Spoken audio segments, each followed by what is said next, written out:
Welcome to GS knowledge hub. Gujarat ప్రభుత్వం నీటి సంరక్షణ కోసం ఒక అద్భుతమైన సరికొత్త టెక్నాలజీతో ముందుకొచ్చింది.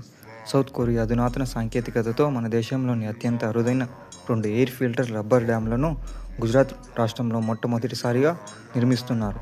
దాదాపు 162 కోట్లకు పైగా భారీ బడ్జెట్తో రూపొందించుకుంటున్న ఈ ప్రాజెక్టులో మొదటిది ఛోటా ఉదయ్పూర్ జిల్లాలోని హెరన్ నదిపై, అలాగే రెండవది తాపీ జిల్లాలోని అంబికా నదిపై నిర్మిస్తున్నారు. ఈ డ్యాముల ప్రత్యేకత ఏంటంటే, వర్షాకాలంలో వరదలు వచ్చినప్పుడు ఈ ఆనకట్టల ద్వారా లోపల ఉండే రబ్బర్ బ్లేడ్ల నుండి గాలిని తీసేసి నీటిని సులభంగా ముందుకు వదిలేస్తారు.